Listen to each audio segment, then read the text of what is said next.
In the entire bar, everything is made of Nerf.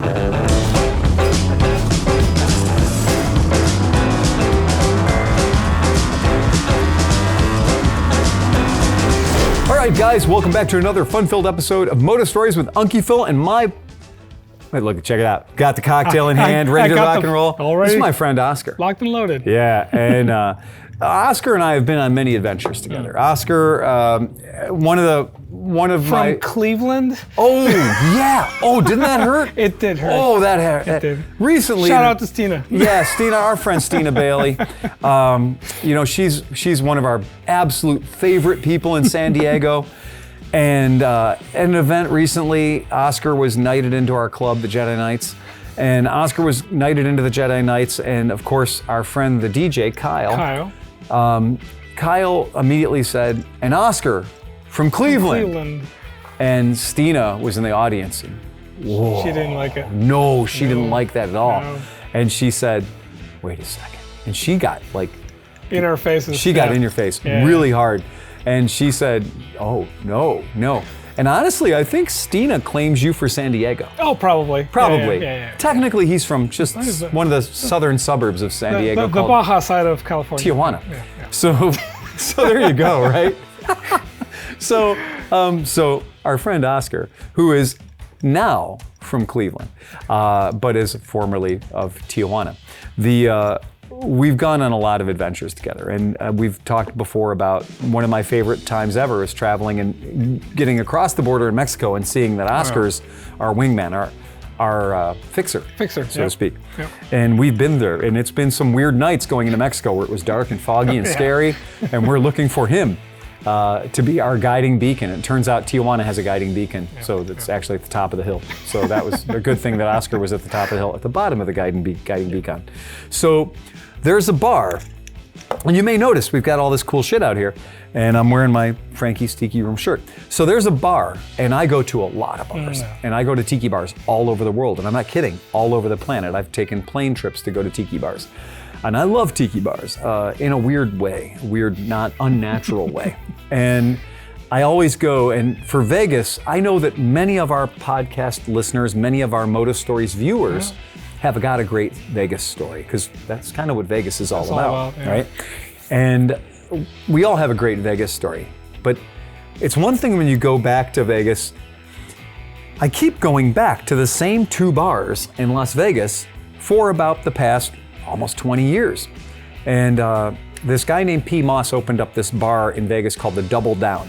And the Double Down Saloon is what I like to call a Euclid Tavern or Spitfire or Grog Shop tribute bar. It's a punk rock bar in one of the least punk rock places in America, Las Vegas. And long before they ever did Punk Rock Bowling Tournament, which is spectacular and you should go, this bar called the Double Down was alive and running well. And P. Moss ran into a buddy, his Chris, who's an outstanding bartender, and his wife Allison, and they started Frankie's Tiki Room. And there was this Frankie's Cocktail Lounge that was a Las Vegas staple on South Charleston Street, but it was run down and it kind of really fallen into disrepair. It was a cool building though. Yeah. It had a big, beautiful pink neon on the side, said Frankie's. And these guys worked with Bamboo Ben and a bunch of other tiki artists, and they made this place into a tiki bar that couldn't be beat. Because it's Las Vegas, it's 24/7. It's the only tiki bar in the world that's open 24/7, and that's seriously, that's a prescription for danger right there. A tiki bar is great, but a tiki bar that's open 24/7, wild. And it is wild.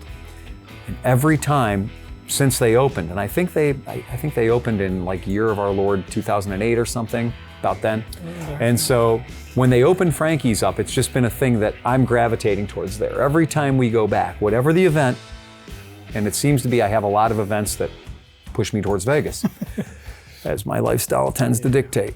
I always end up at Frankie's.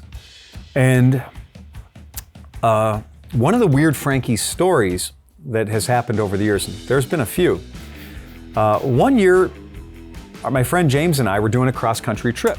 And we were doing a cross-country trip, and the critical thing about the trip was that we were going to ride this 125cc motorcycle from San Diego all the way to Annapolis, Maryland, which is a dumb thing to do. Just don't do that. Like, I don't care how much money people offer you. It's unnecessary. It's stupid. Don't do it.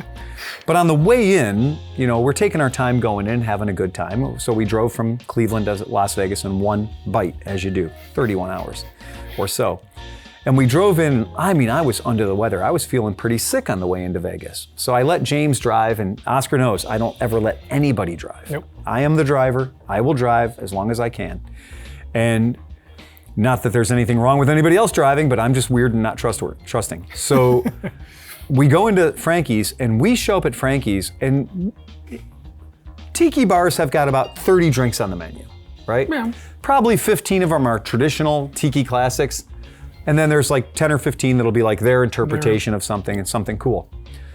And anytime I've ever gone to a tiki bar with anybody, you included, we always dance around the menu, right? You try a few different drinks, you try some different stuff. You might have a dark and stormy, you might have something else, you might have a painkiller. James is the only person I know that went into Frankie's Tiki Room and ordered a zombie as his first drink. Now here's a little thing about Frankie's Tiki Room. Frankie's Tiki Room, their menu, to help the foreigners out and people that aren't from tiki culture, there's skulls, and every skull denotes how much alcohol is in the drink. And a 2-skull drink is a pretty pedestrian drink. Yeah. A 5-skull drink is going to be your last drink of the night. Could be the last drink of your life. But maybe the only one you it might be your one drink, right? James got up to the bar, and over the time that James and I were there, James ordered 5 zombies. That's 25 skulls for people who are paying attention at home, for people who have got the scorecard out. And what was weird about this thing was like, it was like a Tuesday or a Wednesday night. And the bar was pretty empty. There wasn't a lot of stuff going on, but there was a, we would normally call it a bachelorette party, right? But since these ladies were all from Scotland, it was called a hen night. And if you can imagine James and I and 5 zombies, and I did dance around the menu the way you're supposed to. And James, on the other hand, was just going at it hard and fast into these zombies. Well, this hen party that was in the back of the bar was just having a great time. And there were so few men in the bar that James looked great to these ladies from Scotland. No offense to James, but... Oh, no, but I mean, James is James, right? Yeah. James is a beautiful human being. If you're into James, right? So when we got there and this party is lit up and these girls want to have a good time. And our bartender that evening was this guy, Mike Richardson, who's fantastic and amazing, like a proper Las Vegas strip bartender. Like he knows all the rules for being a bartender. He's a fantastic captain of the ship.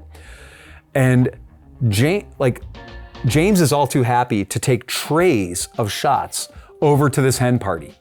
And it was like when they do a cut in an old movie and they show the clock and the hands on the dials of the clock are just... That's what was happening to us. And the hen party just kept getting rowdier and rowdier. And there was a point in the evening where James and I had to make a solid decision whether or not we were going to follow the hen party back to that hotel or whether it was time for a graceful exit. And I think that after 5 zombies, James was ready for a long walk back to the hotel, our hotel. And we did. And we loaded up, and as you do with Frankie's, you leave with souvenirs. Like they've got their own tiki mugs. It's all super cool. And One Armed Bandit and Thirst and Howl here. And they've got drinks to go in those. And we left there with 30 pounds of crap in our arms. And we tried to walk. We could see our hotel, but son of a bitch, we couldn't walk to it. I mean, it's Vegas, it's flat. And we're like, after walking several blocks, we gave up on it and we waved our hand in the air for, we yelled uncle and taxi cab showed up. So we jumped in. Super cool. And the motorcycle part of that story is we decided we had so much fun we'd go back to Frankie's on our way back across America. So when we actually launched the motorcycle race, when we actually started this torture test of us on this horrible motorcycle, the motorcycle was such a bad motorcycle, they called it the Mad Ass. Not the happy, fun, cushiony ride. It's a fucking Mad Ass. It's made by some German sadistic bitches called Sachs, S-A-C-H-S. Sachs, Daimlers, they make all kinds of weapons and things that kill you. And they make this bike that just tortures you for a long time. And so we rode those from San Diego, and Vegas was one of our first stops, as you do. Yeah. Seems like a good place to end. Yeah. Seems like a good place to take a night out. So we had ridden the bikes, and so we had the bike that we were riding cross country, and we had a spare in the back of the chase van. So I was like, well, I'm in Vegas, man. I don't want to walk around Vegas. I don't want to drive a van around Vegas. We got bikes, dude. Yeah. I want to ride a bike. So we got this Sachs Madass 125, and we got the other Sachs Madass 125, the backup bike, and we went and we ripped all over Vegas, having a good time, as you do. And I thought, you know what was fun? 3 nights ago. Frankie's. So we pull in front of Frankie's on these 2 bright yellow Madass 125s, and we go inside and we enjoy ourselves. Now, we didn't get any souvenirs because we didn't know where to put them. We're on bikes. And so we had a great time, and we talked to everybody that was there about the 2 ugly bikes that were out in front, because these bikes don't look like any normal motorcycle you've ever seen. They're weird. They're just strange bikes. And then when people heard that we were riding them across country, then it was hard to buy a drink after that. They looked after us. They looked after us so much that when it did finally come time to leave Frankie's, we had this great idea. We weren't just going to go down to the strip. You know, Charleston, you just make a left and you go, and you turn right and you're on the strip. We thought that would be far too easy. We thought, you know what we'll do? We'll go to Double Down, but we won't go on any surface streets. We'll just go back roads, back alley Sally the whole way. That's when I discovered a weird thing about Vegas, is their sewer system is on the outside. So every other city in America has the common decency to put the sewer system on the inside where you can't see it. But it turns out Vegas has this these concrete rivers everywhere. Mm-hmm. And I guess it's for the one time every 75 years when it rains in Vegas. So these trenches, and I say trenches because if you've ever watched Star Wars, that's exactly what it looks like. So James and I are like, screw it. Let's take our bikes into the trench. Let's take our bikes into the concrete river that goes through the center of Las Vegas. And we were having a great time. I mean, it's super cool. It's like, 14:30 in the morning. It's ridiculous. We were praying we didn't see a police officer, or one didn't see us. And we're driving through these trenches, and occasionally those trenches go under a street. So you gotta duck your head to get under this thing that goes under the next road. Now, we're not saying you have to dunk your head because it's, no, it's really low. But as we're going, there's some grasses or something growing along the side of the road. Those aren't grasses, those are homeless people. So I was driving along and I thought that those were grasses and stuff up at the edge of the banks of the concrete. So they weren't Jawas? No, they weren't Jawas, dude. They were sand people. Jesus Christ. And it was true. There were sand people sleeping in sleeping bags and blankets and whatnot on the side. I nearly hit several of them before I realized they were actually people. And we had done this for a long enough time to eventually get to the Double Down. And we did, and we learned pretty quickly once we got to Double Down and we talked to the guys over there. They're like, no, people live there. Like, that's somebody's street, that's somebody's home. And it's a neighborhood, and there's houses that back up to that creek or that concrete river. And we rode bikes down that, and that's sketchy as fuck. I mean, that's not screwing around. That's some sketchy shit. And that was one of my more fun times. Another time at a scooter rally, I'd flown in, so I had to rent this horrible Volkswagen Jetta. And I decided it was my job to be the emissary for Frankie's. And I kept going back to I think we were at the D or the Vegas Grand Hotel, whatever downtown hotel we were in. And I kept grabbing more people from the rally site and just ferrying them over to Frankie's. And I did like 6 runs of people. And I just kept populating the bar. And every time I'd show up, the group I dropped off 3 hours later was ready to go. And I'd take them back to the hotel. And that was a time when Chris and Allison were working, and they were like, you're the best. You've kept us rolling the entire shift. And the afternoon shift can get slow. Yeah. But we kept them populated. Because it's 24/7. 24/7, dude. We kept that place running with the help of one rented Volkswagen Jetta. Now, here's a story about Frankie's that is not so happy and fucking strange. It's really, really weird. So I was with a company called Royal Enfield at the time, motorcycle company, and we'd had our national dealer meeting in Vegas, as you do. And to keep the shenanigans to a minimum, they put us way out in Red Rocks. They put us out at this hotel way out of town, knowing that we wouldn't possibly get into any trouble out there. Nah, it doesn't work in Vegas. So the day that they closed out the training rather early in the day, noonish. And I said, well, it's noonish and I've got a day for my flight. go to Frankie's, as you do. So I go to Frankie's, as you do, and it's middle of the day, and the aforementioned Mike Richardson, our bartender, is there. And Mike's doing a great job, and we're catching up. We haven't talked in a long time.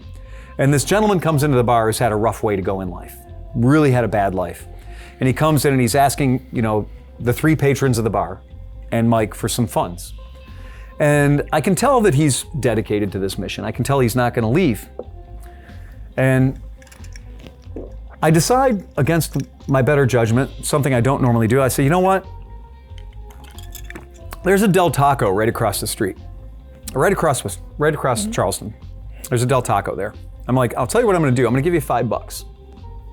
Just do me a favor. I'm going to give you $5, but just promise you're going to go across the street to Del Taco and get some food. Just, you look like you could use a meal. But for the next 3 hours, you're just going to let us be, right? You're going to let us have our thing because I'm buying some time from you. He's great. It's no problem. So, as we say in the industry, off he fucks. And he goes away, and we go back to having our very important bullshit session, talking about tiki bars of the world, as we do.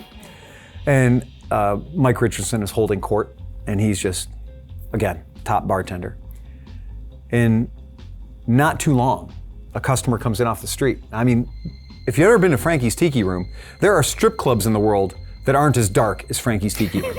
Frankie's Tiki Room is the darkest place on the planet. Yeah. It is slightly darker than your anus, or my anus. It's dark. It's very dark in there. When the door opens at Frankie's, you get that kind of like, that Nosferatu pose hits you real quick. And this dude walks in off the street and says, hey man, a guy on the street just got hit by a minivan and he's dead. The guy's killed in the street by a minivan. And I look at Mike and Mike looks at me and I'm like, no way, man. There's just no way. There's no way. Vegas is too big of a place. And I went out and that was it. And that was the last time that I had, that guy had spoken to anybody. And it was the last time somebody gave him $5 and sent him out for a meal. And when I went back in, sometimes after an experience like that, you have to go to a bar. I was already in one of the best bars in America. It was strange. Suffice to say, I had to hang around for a while. And that gave us all something to think about. So when you're having a good time and when you're laughing it up with your friends, just remember, appreciate that. Because not everyone's going to get away clean. It's a scary, weird ride, and nobody makes it out alive. So I always look back on that. So every time I see a Frankie's shirt, or every time I see an awesome Frankie's Tiki mug, or I hear a story, and that's what prompted this, is 3 people came into my life in the past day and had a story about Frankie's, unsolicited. Just thought I needed to hear it.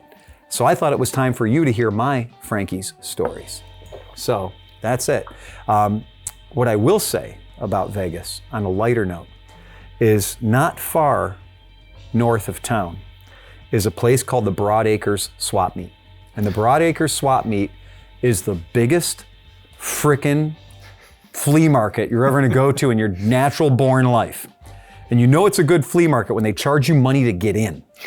And it has got stages. There's Mexican cowboy dancing all day long from 7 in the morning till 7 at night. It's like proper caballeros in there with pointy boots dancing 18 different ways. Like all the food and everything. Oh, it's so good. Yeah. I had more roasted corn. What's elotes? Elotes? Elotes. Yeah. I had elotes and I had the cheladas. Yep, micheladas. At 11 o'clock in the morning, people. There was an outdoor Maytag appliance store that somebody had brought in the back of a truck. There was Fry boots, like cowboy boots. Mm-hmm. They had set up an entire 18-wheelers worth of inventory. That's called Broadacres. I'm not saying it's the greatest flea market in the world, but I'm saying you're in Vegas anyway. Yeah. So I think it's Saturday and Sunday morning, if I'm not mistaken. But Sunday morning in Vegas, if you're looking for something to do.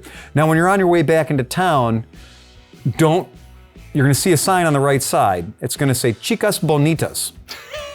I forgot about that. Yeah? If you're from California, I would call them swap meets. Yeah. But over here in the Midwest and on the East Coast is flea markets. It's a flea market. That's right. Yeah. So the Broadacre swap meet we call it a flea market if you're here. But Chicas Bonitas, don't go in there if you have anywhere to be in the next 3 hours, because it turns out they're really good at separating you from your money. They're really good at offering you, the united colors of Benetton in the form of naked women dancing. There's nothing in the entire bar. Everything is made of Nerf. The beer pitchers are made of Nerf. The bars, like the stools, are bolted to the floor with bolts you can't remove. This place has seen a knockdown, drag-out bar fight before. It's the closest I've ever been to the Titty Twister in Dusk Till Dawn. Oh yeah. It is frightening how accurate this place is. And when you get in there, there's these little pits, and like you and 6 or 8 of your friends will sit around in a circle with one pole in the middle. So every dancer there is the center of attention. Stina and Rachel and the ladies stayed out in the rented Volkswagen Jetta, and we were allowed to go in for a half an hour, I believe was the negotiated term. And we got 2 incredibly disposable pitchers of beer, because they didn't last 1 second. No. And then we ordered more.